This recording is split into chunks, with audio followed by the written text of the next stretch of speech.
Hello everyone, I'm Jaegol Chu, one of the instructors of this machine learning for data science course. So this is the 13th week. We will study convolutional neural networks. So today's lecture is aiming at introducing the convolutional neural networks, or in short, convnets, and how this convnets work in details, and also the training processes of this convnets. And so this is one of the very early stage convolutional neural network model called a LeNet. And this network was proposed by Jan LeCun in 1980. And this convolutional neural net was focusing on detecting a particular handwritten digit or handwritten characters from A to Z or 0 to 9. And more recently, in 2012, there was a model called the AlexNet. And this convolutional neural net called this AlexNet was the big winner in this 2012 ImageNet challenge, which aims at properly recognizing or classifying given images objects among 1,000 different categories, and also their particular locations in the images and so on. So there are a few different challenges within this ImageNet challenge, such as recognition and localization and detection and segmentation and so on. But this AlexNet model was a big winner in most of these challenges. And this one was based on this convolutional neural net, which has this kind of architecture. And nowadays, this convnet has showed a big success in many different fields. Such, for example, given in particular image, in this recognition or classification task, we have to classify objects in a given image into various different categories, and then also we can perform the semantic image retrieval. For example, based on given this image, we can retrieve semantically related images based on this contents contained in our image, and these are all done by this convnets. And then also self-driving cars utilizes or leverages this convnets as a key component in this real-time intelligent and intelligent recognition mechanism. And also in the case of a something called a pose estimation, so our body can be composed of some joint or control points that we have, and then given this image, our convnet models can intelligently detect those control points, and that way it can estimate the particular pose of a person in a given image. And also famous these convnet models have been used in DeepMind's Atari game based on a reinforcement learning framework. So they show that this reinforcement learning can beat really these simplistic games, and they show that how these artificial intelligence module can properly learn how to play these games. But the main technique used was reinforcement learning, but at the same time, in order to extract out some useful information from a current situation, they mainly use the convnets by taking the input as this raw image of a particular game snapshot. And based on that, the game player, or what we call the agent, is determining the optimal decision or the optimal actions that this game player has to do.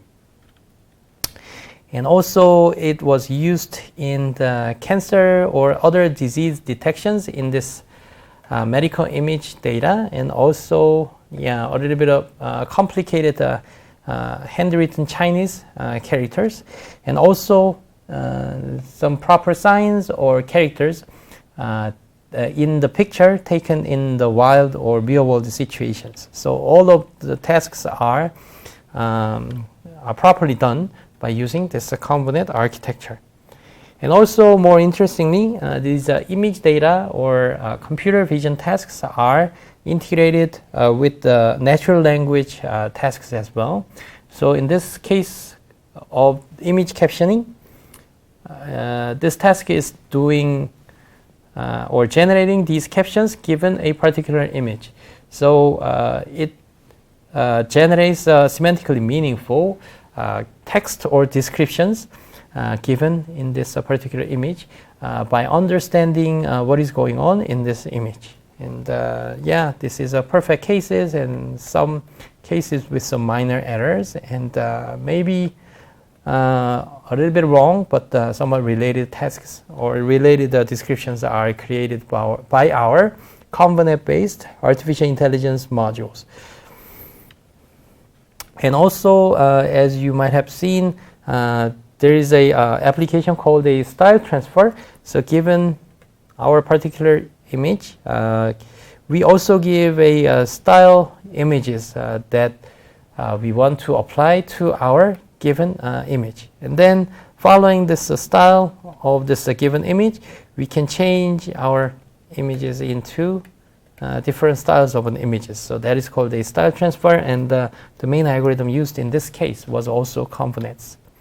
And also more interesting and a little bit artistic setting, convolutions are proposing this technique called a deep dream. So given a particular image, it can impose some meaningful kind of objects shapes in our given image.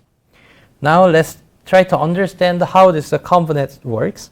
So this is a toy example where we have to determine a given image is a kind of an X or O in terms of its shape. So, for example, given this image, our CNN-based classification model should say that, okay, this one is representing X and this one is representing O. So it is a binary classification between these two pre-given categories. But there are several trickier cases. So this shape of an X can be translated or moved into different positions. And also it can be smaller or bigger, or it can be rotated, or it can have a kind of thicknesses also. And also it is the same case in the other cases as well. So in all these cases, covering or properly classifying all the different cases might be a little bit tricky, right? So in this case, the deciding is really hard whether this reference image is the same as this translated or rotated images and so on. And in order to handle this situation, let's think about how computer takes the input image. So in a given image, computers will understand them as just a two-dimensional array of the numbers. So given these two-dimensional array, we can maybe represent this dark pixel as -1 and bright pixel as 1. In practice, our pixel values will have the values ranging from 0 to 255, and also it can have like a RGB kind of 3 different channels, but this is quite a simple case of this toy example. But let's try to consider this simplified scenario. And even in this simplified scenario, it will be quite difficult to determine whether these two are the same or not. So when just matching these two pixel by pixel, and those pixels are considered as a different regions of an image, right? So even though we see those two are roughly the same shape, but from the computer's case, it will be a little difficult to determine that they are actually the same image. Okay, so in order to handle this situation, this convolutional neural nets or convnets are trying to match piece by piece in a given image. So for example, we basically decompose this particular shape of this X mark into several different pieces. So for example, by looking at this part, and then we can see some patterns like this, right? And then looking at this part, although it is not perfect, but we can see roughly the same patterns, right? And then also in the middle, we see exactly the same patterns in the middle, okay? And also similarly, we have this in this case, but we see almost the same patterns in this case. So we can think about some features or subparts or the shape of these subparts to determine our shape of an X mark. And such a features can be defined in these three different parts or three different pieces of our image. Okay, so these parts can be found in the original X mark. And then let's do the math and how to understand how to match these filters or this particular patterns of a subpart in our image with our image. So how we do it is to follow these four processes, and let me explain them one by one.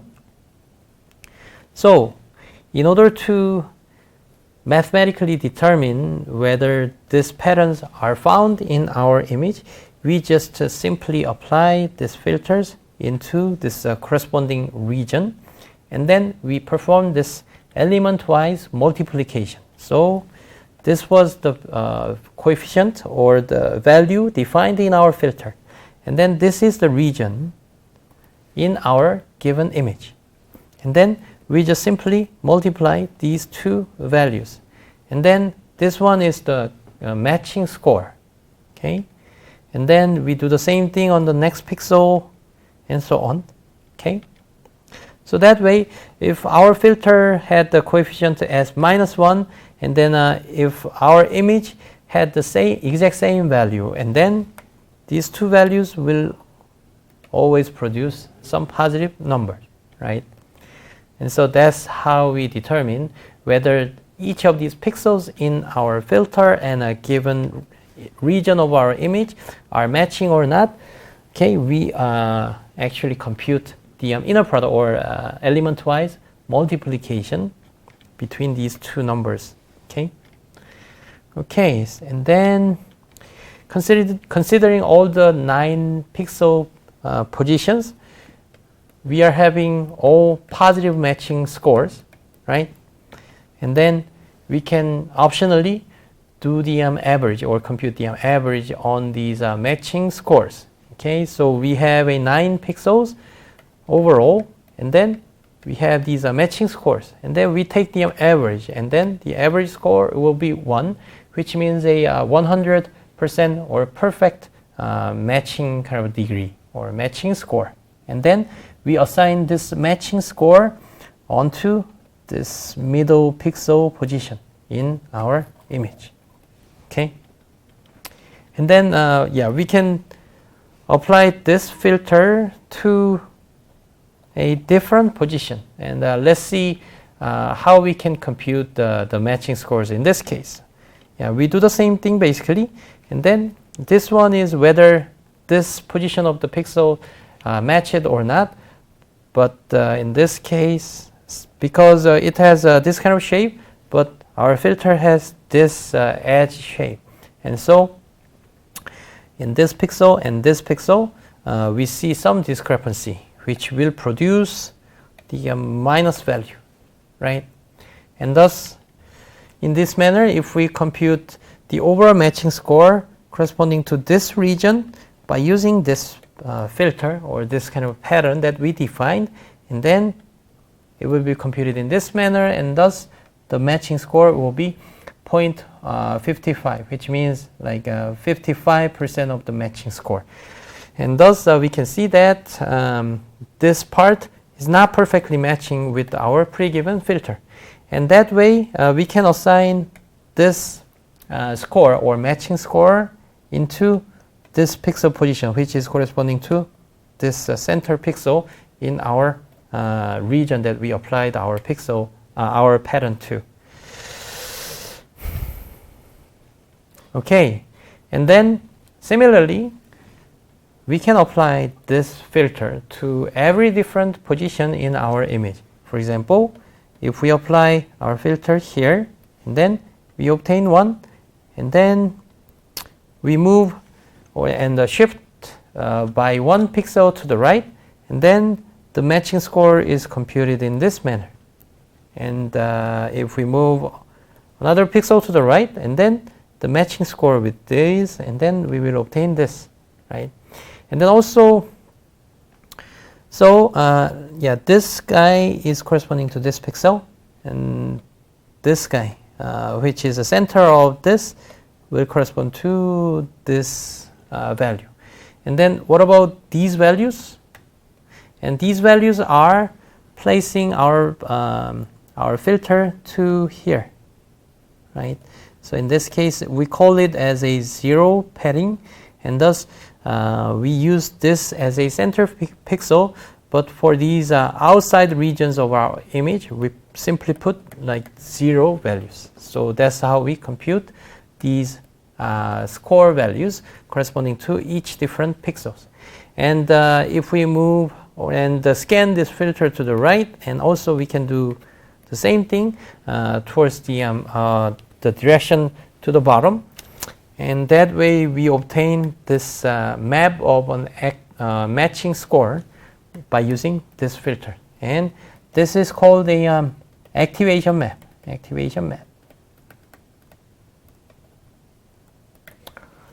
Okay, and then intuitively we see some perfect matching scores around here, which corresponds to this and this region, and then also this region and this region, right? So these 4 particular regions of our given image will have a perfect matching score with our filter. And for the other regions, the values or the matching score will be a little lower than that. Okay. And this is the basic operation defined in the convolution. Okay, so this is called a convolution operation, and we can apply different filter patterns for this convolution operation.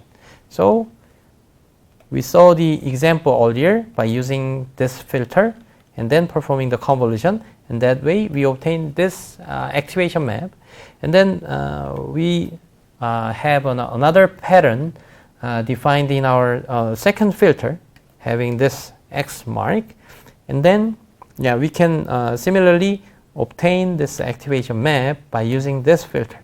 And in this case, we can see that the perfect matching score of 100% was found in this center part, where we applied filter in this center part, and all the other regions will have a kind of less than a perfect matching score. And then we can apply the third filter defined in this pattern, and then we obtain this activation pattern. Okay. So given this image, we get almost the same size of an activation map that has the same number of matching scores with the number of pixels in this original image, and the values in this activation map means the how exactly or how clearly our defined filter patterns are contained in a particular region of our image. So that is the meaning of this activation map. Okay, and then altogether, given these 3 different filters, and then generating these 3 different activation maps, and then altogether we can view this one as one single convolutional layer that is composed of 3 different filters, and those filters are given are applied to the same image. Okay, and then the next operation used in this convolutional neural net is called a pooling. So you can understand this pooling as a kind of resizing operation of our activation map. And so the first step of this pooling is to decide the window size, usually 2 or 3, and then pick a straight size as well. And then also similar to convolutional layers, we walk through this window of this pooling layer across these activation map. And then for each window, the main operation is to take the maximum value and then generate this maximum value as an output of this pooling operation. So let me give an example. So this one was the activation map that we obtained by applying the first filter to our image. And then in the case of pooling, that has the window size of 2. And then this one will be our window. And then we just simply take out the maximum value as 1.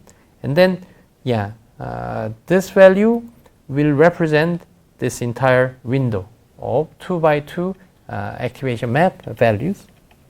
And then we move this window to the right. And here we define the stride size as 2, which means the interval between adjacent application of these windows will have the interval size as 2, and thus we moved from here to here. And then what is the maximum value? It was 0.33, and thus that will be the output of this max pooling operation, and so on. Okay, and in case we don't have enough pixel regions, and then we simply put zeros in this case, and we do the same thing. Okay, so that way we obtain another kind of activation map after this pooling operation. And as we can see, this activation map will have roughly 1/2 number of number of these values compared to this original size of this activation map, right? And you can understand this max pooling operation as picking up the most salient or the biggest matching scores out of these 4 different pixel positions, or 4 different positions. We just pick up the maximum values. Okay, so we use this value as the representative value associated with these 4 different pixel values. Okay, so that way we kind of resized our image into like a half size of an image, and then the values will be maintained as the biggest one that are found in our activation map. So that is called a max pooling. Okay, and then altogether collectively we define this pooling layer that applies this max pooling of the same fixed size of a window and the fixed size of a stride for each of our activation map that we obtained by using a different filter. So this one was the result of applying the filter like this, and this one was applying the filter like this, and then this one was applying the filter of this shape. And then each of these activation map, we perform these max pooling. Okay, and that way we have these resulting small sized activation map. Okay, and then so far we studied the convolution operation and then also max pooling operation. And then we have another type of layer called this nonlinear layer after doing the convolution operation. So the main purpose is to keep this mask from breaking by tweaking each of these values just a little bit. And yeah, basically what it does is to change every negative value to 0 value. So one most common nonlinear unit is called this rectified linear unit, or in short, we call it as a ReLU. Yeah, this is how it works. So given in this activation map, we basically apply this rectified linear operation on each of these activation values. So if it is a positive value, and then we leave it as it is. But if it was a negative activation value, we just convert them into 0. So we do the same thing on each of these values, and we can change this activation map into this map. Okay, so in practice, this ReLU or this rectified linear units are applied right after the convolution layer was applied. So suppose this one is our activation map, and then you can understand, you now know that this value will represent the degree of this matching with the given filter pattern on each of these particular regions of our image. And then if it had a positive matching score, and then we leave them as it is. But if it gave this negative matching score, like minus or negative 0.33 or negative 0.11, and in these cases we make these matching score of a negative values into 0 values. Okay, so we applied a particular shape of our filter, and then our matching score, if it was a negative, and then we make them as just a 0 value, and then we only maintain the positive matching scores from our image. And this ReLU or rectified linear units is doing this operation, and then it has the effect of applying some nonlinear transformation after some convolution layers. So convolution layer, although I will not describe in detail, but this convolution layer can be understood as a linear transformation, a special form of a linear transformation. And then we apply nonlinear transformation by using this ReLU after our convolution operation, which is one kind of linear operation. So we basically follow the typical kind of sequence of an operation of linear transformation and the nonlinear transformation and so on, used in just a traditional fully connected neural network into this convolutional neural networks. Okay, so this was this ReLU operation, and altogether by applying this ReLU operation on each of these activation map, we call it as ReLU layer. Okay, and then those three different types of layers, which are convolution layer and ReLU layer, and also max pooling layers, are getting stacked in our convolutional neural network. So we typically first apply convolution, and then ReLU, and then max pooling.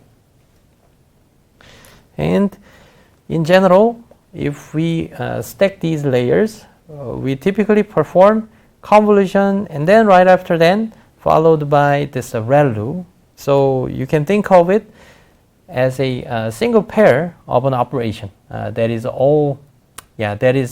paired together all the time, and then we can perform another convolution and ReLU layer, and then optionally we apply this pooling layer, pooling layer from time to time. And so conv-ReLU and conv-ReLU and pooling, and conv-ReLU and then also pooling, and so on. Okay, so that way this image will be transformed into a smaller sized of a two-dimensional array that has this activation value or the matching score defined by the filters from this the later layers. Okay. So in this case, what is the meaning of the convolution in the second or later layers? So in this case, the input two-dimensional array given to this second convolution layer is actually an activation map that was generated by the first convolution layer and then a ReLU operation, right? So in this case, yeah, in the first convolution layer, it was just the pixel values, right? But in this case, the input to this second convolution layer is actually an activation map. But still, yeah, you can think of combining locally, like given a local region. And then you can think of some linear combinations by defining some small filters. So you can define some filter patterns on these maybe 3 by 3 window size, but this filter patterns are defined based on the activation, not just the pixel values for this given input activation map. Okay, so as we will see in the later lecture, by using or stacking these convolution layers, we can define more and more complex shape of the patterns in terms of this input pixel image patterns. Okay, and then once we obtained this activation map after going through several different convolution layers and then ReLU and then also pooling layers, and then we actually transition to the fully connected layers. So in this case, even though it was a two-dimensional activation map, we just simply cut them into single horizontal vectors, and then we put them side by side in this case. And so that way we concatenate these vectors and then we make them into a vertical vector or this column vector. And then, yeah, and then we put them into one single column vector so that we can concatenate our fully connected layer in the next layer. Okay, and then this fully connected layer will have some ways onto these output nodes. So in this case, we have two output nodes where the first one is corresponding to this X and then this O for the second one. And then we train these coefficients in this fully connected layer so that it can generate this X patterns as much as possible and O patterns of this O shape as much as possible as well.